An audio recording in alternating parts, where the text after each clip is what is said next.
बोलो सियावर रामचंद्र की जय। परंतु गुरुजनों की लाज से तथा बहुत बड़े समाज को देखकर सीता जी सकुचा गई। वे श्री रामचंद्र जी को हृदय में लाकर सखी को की ओर देखने लगी। श्री रामचंद्र जी रूप और सीता जी की छवि देखकर स्त्री पुरुष ने पलक मारना छोड़ दिया और सब एकटक उन्हीं को देखने लगे। सभी अपने मन में सोचते हैं कि पर कहने में सकुचाते हैं। मन ही मन वे विधाता से विनती करते हैं, हे विधाता, जनक की मूर्ता को शीघ्र हर लीजिए और हमारी ही ऐसी सुंदर बुद्धि उन्हें दीजिए कि जिससे बिना ही विचार किए राजा अपना प्रण छोड़कर सीता जी का विवाह राम जी से कर दे। संसार उन्हें भला कहेगा, क्योंकि यह बात सब किसी को अच्छी लगती है। हट करने से अंत में भी हृदय जलेगा। सब लोग इसी लालसा में मग्न हो गए कि जानकी जी के योग्य वर तो यह सांवला ही है। तब राजा जनक ने बंदीजनों भाटों को बुलाया। वे विरुदावली वंश की कीर्ति गाते हुए चले आए। राजा ने कहा, जाकर मेरे प्रण सबसे कहो। भाट चले और उनके हृदय में मन कम आनंद न था। भाटों ने श्रेष्ठ वचन कहा, हे पृथ्वी की पालना करने वाले सब राजागण, सुनिए। हम अपनी भुजा उठाकर जनक जी का विशाल प्रण कहते हैं। राजाओं की भुजाओं का बल चंद्रमा है। शिव जी का धनुष राहु है। वह भारी है, कठोर है और यह सबको विदित है। बड़े भाई योद्धा रावण और बाणासुर भी इसी धनुष को देखकर गो से चुपके से चलते बने। उसे उठाना तो दूर रहा, छूने तक की हिम्मत न हुई। उसी शिव जी के कठोर धनुष को आज इस राजसभा में जो भी तोड़ेगा, तीनों लोगों की विजय के साथ ही उसको जानकी जी बिना किसी विचार के हठपूर्वक वर्ण करेगी। प्रण सुनकर सब राजा ललचा उठे। जो वीरता के अभिमानी थे वे मन में बहुत ही तमत माए कमर कसकर अकुलाकर उठे और अपने इष्ट देवों को सिर नवाकर चले। वे तमक कर बड़े ताव से शिव जी के धनुष की ओर देखते हैं और फिर निगाह जमाकर उसे पकड़ते हैं। करोड़ों भांति से जोर लगाते हैं पर वह उठता ही नहीं। जिन राजाओं के मन में कुछ विवेक है वे धनुष के पास ही नहीं जाते। वे मूर्ख राजा तमस्कर किटकिटाकर धनुष को पकड़ते हैं और परंतु जब नहीं उठता है तो लजाकर चले जाते हैं। मानव वीरों की भुजाओं का बल पाकर वह धनुष अधिक भारी होता जाता है। तब 10,000 राजा एक ही बार धनुष को उठाने लगे तो भी वह उनसे टाले नहीं टलता। शिव जी का वह धनुष कैसे नहीं दिखता है, जैसे काम पुरुषों के वचनों से सती का मन कभी चलायमान नहीं होता है। सब राजा उपवास के योग्य हो गए, जैसे वैराग्य के बिना सन्यासी उपवास के योग्य हो जाता है। कीर्ति, विजय, बड़ी वीरता, इन सबको वे धनुष के हाथ बस हार कर चले गए। राजा लोग हृदय से हार कर श्रीहीन हतप्रभ हो गए और अपने अपने समाज में जा बैठे। राजाओं को असफल देखकर जनक अकुला उठे और ऐसे वचन बोले जो मानो क्रोध में सने हुए हैं। मैंने जो प्रण ठाना था उसे सुनकर दीप के अनेकों राजा आए हैं। देवता और दैत्य भी मनुष्य का शरीर धारण करके आए हैं और भी बहुत से रणधीर वीर आए हैं, परंतु धनुष को तोड़कर मनोहर कन्या, बड़ी विजय और अत्यंत सुंदर कीर्ति को पाने वाला मानो ब्रह्मा ने किसी को रचा ही नहीं है। कहिए, यह लाभ किसको अच्छा नहीं लगता, परंतु किसी ने भी शंकर जी का धनुष नहीं चढ़ाया। अरे भाई, चढ़ाना तो और तोड़ना तो दूर रहा, कोई तिल भर भूमि भी छुड़ा न सका। अब कोई वीरता का अभिमानी नाराज न हो। मैंने जान लिया है पृथ्वी वीरों से खाली हो गई है। अब आशा छोड़कर अपने अपने घर जाओ। ब्रह्मा ने सीता का विवाह लिखा ही नहीं है। यदि प्रण छोड़ता हूँ तो पूर्ण जाता है, इसलिए क्या करूँ? कन्या कुमारी ही रहे। यदि मैं जानता कि पृथ्वी के वीरों से शून्य है तो प्रण करके उपवास का पात्र न बनता। जनक के वचन सुनकर सभी स्त्री पुरुष जानकी जी की ओर देखकर दुखी हुए, परंतु लक्ष्मण जी तमा उठे। उनकी भौहें टेढ़ी हो गई, होंठ फड़कने लगे और नेत्र क्रोध से लाल हो गए। श्री रघुवर जी के डर से कुछ कह तो सकते नहीं, पर जनक के वचन उन्हें बाण से लगे। जब न रह सके तब श्री रामचंद्र के चरण कमलों में सिर नवाकर वे यथार्थ वचन बोले। रघुवंशियों में कोई भी जहाँ होता है उस समाज में ऐसे वचन कोई नहीं कहता जैसे अनुचित वचन रघु कुल शिरोमणि श्री रामचंद्र जी को उपस्थित जानते हुए भी जनक जी ने कहे हैं। हे सूर्य कुल रूपी कमल के सूर्य सुनिए, मैं स्वभाव ही से कहता हूँ कि कुछ अभिमान करके नहीं, यदि आपको आज्ञा पाऊं तो मैं ब्राह्मण को गेंद की तरह उठा लूं। यदि मैं आपकी आज्ञा पाऊं तो ब्रह्मांड को मैं गेंद की तरह उठा लूं और उसे कच्चे घड़े की तरह फोड़ डालूं। मैं सुमेरु पर्वतों को मूली की तरह तोड़ सकता हूं। हे भगवान, आपके प्रताप की महिमा से यह बेचारा पुराना धनुष तो कौन चीज है। ऐसा जानकर हे नाथ, आज्ञा हो तो कुछ खेल करूं। उसे भी देखिए, धनुष को कमल की डंडी की तरह चढ़ाकर उसे 100 योजन तक दौड़ा लिए चला जाऊं। हे नाथ, आपके प्रताप के बल से धनुष को कुकुर मुत्ते बरसाती छत्ते की तरह तोड़ दूं। यदि ऐसा न करूं तो प्रभु के चरणों की शपथ है कि फिर मैं धनुष और तरकस को कभी हाथ में भी न लूंगा।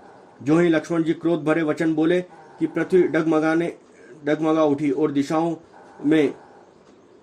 दिशाओं के हाथी कांप गए। सभी लोग और सब राजा डर गए। सीता जी के हृदय में हर्ष हुआ। जनक जी सकुचा गए। गुरु विश्वामित्र, श्री रघुनाथ जी और सब मुनि मन में प्रसन्न हुए और बार बार पुलकित होने लगे। श्री रामचंद्र जी के इशारे से लक्ष्मण को मना कर दिया। जिन्हें इशारे से लक्ष्मण को मना कर दिया और प्रेम सहित अपने पास बैठा लिया। विश्वामित्र जी शुभ समय जानकर अत्यंत प्रेम भरी वाणी बोले, हे राम, उठो, शिवजी का धनुष तोड़ो और हे तात, जनक का संताप मिटाओ। गुरु जी के वचन सुनकर श्री राम जी ने चरणों में सिर नवाया। उनके मन में न हर्ष हुआ न विषाद। वे अपनी एड़ी खड़े होकर शान से जवान सिंह की लजाते हुए सहज स्वभाव से ही उठ खड़े हुए। मंच रूपी उदयाचल पर श्री रघुनाथ जी रूपी बाल सूर्य के उदय होते ही सब संत रूपी कमल खिल उठे और नेत्र रूपी भुएं हर्षित हो गई। बोलो श्यावर रामचंद्र की जय, पवन पुत्र हनुमान की जय, जय जय महादेव की जय।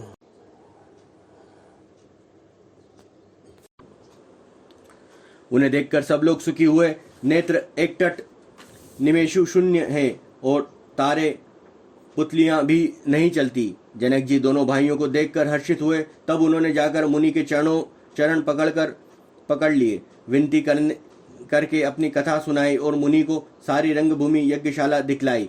मुनि के साथ दोनों श्रेष्ठ राजकुमार जहाँ जहाँ जाते वहाँ सब कोई आश्चर्यचकित हो देखने लगते। सबने राम जी को अपनी अपनी ओर से मुख किए हुए देखा, परंतु इसका कुछ भी विशेष रहस्य कोई नहीं जान सका। मुनि ने राजा से कहा, रंगभूमि की रचना बड़ी सुंदर है। विश्वामित्र जैसे निष्प्रश विरक्त और ज्ञानी मुनि ने रचना की प्रशंसा सुनकर राजा प्रसन्न हुए। उन्हें बड़ा सुख मिला। सब मंचों में एक मंच अधिक सुंदर, उज्जवल और विशाल था। स्वयं राजा ने मुनि सहित दोनों भाइयों को उस पर बिठाया। प्रभु को देखकर सब राजा हृदय में ऐसे हार गए, निराश और उत्साहहीन हो गए, जैसे पूर्ण चंद्रमा के उदय होने पर तारे प्रकाशहीन हो जाते हैं। उनके तेज को देखकर सबके मन में ऐसा विश्वास हो गया कि रामचंद्र जी ही धनुष को तोड़ेंगे, इसमें संदेह नहीं है। इधर उनके रूप को प्रकट देखकर सबके मन में यह निश्चय हो गया कि शिव जी के विशाल धनुष को जो संभव है न टूट सके, बिना तोड़े भी सीता जी श्री रामचंद्र जी के ही गले में जयमाला डालेगी, अर्थात दोनों तरह से ही हमारी हार हो गई है। विजय श्री रामचंद्र जी के हाथ रहेगी। यो सोचकर वे कहने लगे, हे भाई, ऐसा विचार कर यश, प्रताप, बल और तेज गंवार कर अपने अपने घर चलो। दूसरे राजा जो अविवेक से अंधे हो गए थे और अभिमानी थे, यह बात सुनकर बहुत हंसे। उन्होंने कहा, धनुष तोड़ने पर भी विवाह होना कठिन है, अर्थात सहज ही में हम जानकी को हाथ से जाने नहीं देंगे। फिर बिना तोड़े तो राजकुमार को ब्याह ही कौन सकता है। काल ही क्यों न हो, एक बार तो सीता जी के लिए उसे भी हम युद्ध में जीत लेंगे। यह घमंड की बात सुनकर दूसरे राजा और धर्मात्मा हरिभक्त और सयाने थे और मुस्कुराए। उन्होंने कहा, राजाओं के गर्व दूर करके जो धनुष किसी से नहीं टूट सकेगा उसे तोड़कर श्री रामचंद्र सीता जी को ब्याहेंगे। रही युद्ध की बात, सो महाराज दशरथ के रण में बाके पुत्रों को युद्ध में तो जीत ही कौन सकता है। गाल बजाकर व्यर्थ ही मत मरो। मन में लड्डुओं से भी कभी भूख बुझती है। हमारे परम पवित्र निष्कपट सिख को सुनकर सीता जी को अपने जी में साक्षात जगत जननी समझो। उन्हें पत्नी रूप में पाने की आशा और लालसा छोड़ दो और श्री रामचंद्र जी को जगत का पिता परमेश्वर विचार कर नेत्र भर कर उनकी छवि देख लो। ऐसा अवसर बार बार नहीं मिलेगा। सुंदर सुख देने वाले समस्त गुणों की राशि ये दोनों भाई शिव जी के हृदय में बसने वाले, स्वयं शिव जी भी उन्हें सदा हृदय में छिपाए रखते हैं। वे तुम्हारे नेत्रों के समान सामने आ गए हैं। समीप आए हुए भगवत दर्शन रूप अमृत के समुद्र को छोड़कर तुम जगत जननी जानकी को पत्नी रूप में पाने की दुराशा रूप मिथ्या मृग जल को देखकर दौड़कर क्यों मरते हो। फिर भाई, जिसको जो अच्छा लगे वही जानकर करो। हमने तो श्री रामचंद्र जी के दर्शन करके आज जन्म लेने का फल पा लिया है, जीवन और जन्म को सफल कर लिया है। ऐसा कहकर अच्छे राजा प्रेम मग्न होकर श्री रामचंद्र जी का अनुपम रूप देखने लगे। मनुष्य को की तो बात ही क्या, देवता लोग भी आकाश से विमान पर चढ़े हुए दर्शन कर रहे हैं और सुंदर गान करते हुए फूल बरसा रहे हैं।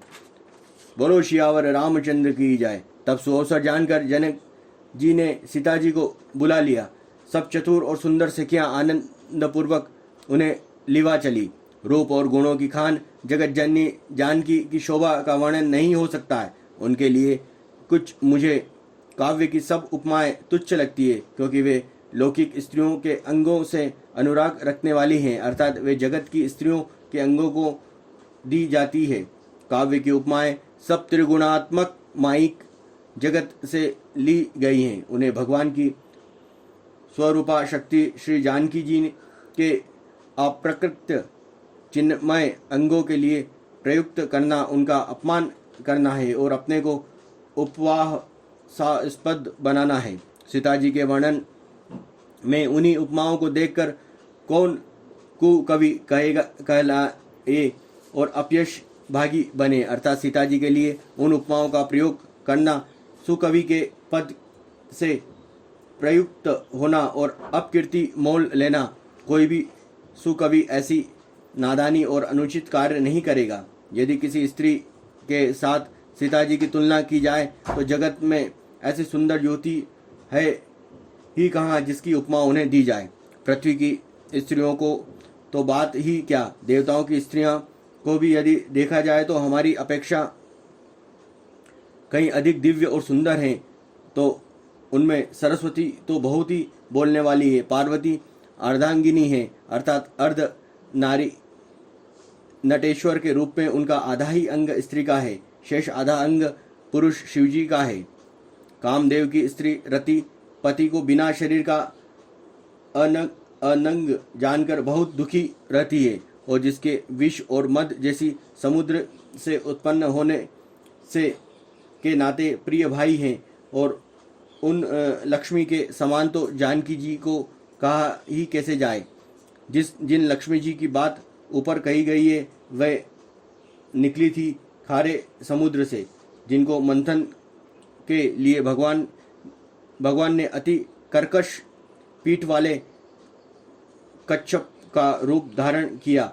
रस्सी बनाई गई महान विषधर वासुकी नाग की और मथानी का कार्य किया अतिशय कठोर मंदराचल पर्वत ने, और उसे मथा सारे देवताओं और दैत्यों ने मिलकर।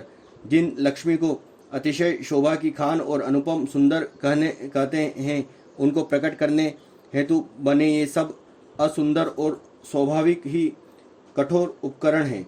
ऐसी उपकरणों के प्रकट हुई लक्ष्मी श्री जानकी जी की समता को कैसे पा सकती है। हाँ, इसके विपरीत यदि छवि रूप अमृत का समुद्र हो, परम रूपमय कच्छप हो, शोभाय रूप रस्सी हो, श्रृंगार रस पर्वत हो और उस छवि को समुद्र को स्वयं कामदेव अपने ही कर कमलों से मथे, इस प्रकार का संयोग होने से जब सुंदरता और सुख की मूल लक्ष्मी उत्पन्न हो तो भी कवि लोग उसे बहुत संकोच के साथ सीताजी के समान कहेंगे। जिस सुंदरता के समुद्र को कामदेव मथेगा वह सुंदरता भी प्राकृतिक लौकिक सुंदरता ही होगी, क्योंकि कामदेव स्वयं भी त्रिगुणमय प्रकृति का ही विकार है। अतः उस सुंदरता को मत कर प्रकट हुई लक्ष्मी भी उपयुक्त लक्ष्मी की अपेक्षा कहीं अधिक सुंदर और दिव्य होने पर भी होगी प्राकृतिक ही। अतः उसके साथ भी जानकी जी की तुलना करना कवि के लिए बड़े संकोच की बात होगी। जिस सुंदरता से जानकी जी का दिव्य परम दिव्य विग्रह बना, वह सुंदरता उपयुक्त सुंदरता से भिन्न अप्रकृत्य है। वस्तुतः लक्ष्मी जी का अप्रकृत्य रूप भी यही है। वह कामदेव के मतने से नहीं आ सकती और वह जानकी जी का स्वरूप ही है, अतः उससे भिन्न नहीं है। अतः और उपमा दी जाती है कि भिन्न वस्तु के साथ। इसके अतिरिक्त जानकी जी प्रकट हुई स्वयं अपने महिमा से, उन्हें प्रकट करने के लिए किसी भिन्न उपकरण की अपेक्षा नहीं है, अर्थात शक्तिमान से अभिन्न अद्वित तत्व है, अतएव अनुपमेय है। यही गुण दार्शनिक तत्व भक्त शिरोमणि कवि ने इस अभूतोपमालकार के द्वारा बड़ी सुंदरता से व्यक्त किया है। सयानी सखियां सीताजी को साथ लेकर मनोहर वाणी से गीत गाती हुई चली। सीताजी के नवल शरीर रूप सुंदर साड़ी सुशोभित है। जगत जननी की महान छवि अतुल्य है। सब आभूषण अपनी अपनी जगह पर शोभित हैं, जिन्हें सखियों ने अंग अंग में भली भांति सजाकर पहनाया है। जब सीताजी ने रंग भूमि में पैर रखा तब उसका दिव्य रूप देखकर स्त्रियां पुरुष सभी मोहित हो गए। देवताओं ने हर्षित होकर नगाड़े बजाए और पुष्प बरसाए। अप्सराएं गाने लगी। सीताजी के कर कमलों में जय जय जय माला सुशोभित है। सब राजा चकित होकर अचानक उनकी ओर देखने लगे। सीताजी चकित चित्त से श्री रामचंद्र जी देखने लगे। तब सब राजा लोग मोह के वश हो गए और सीताजी ने मुनि के पास बैठे हुए दोनों भाइयों को देखा तो उनके नेत्र अपना खजाना पाकर ललचाकर वहीं श्री रामचंद्र जी में जा लगे, स्थिर हो गए। बोलो सियावर रामचंद्र की जय। पवन पुत्र हनुमान की जय। जय जय महादेव की जय।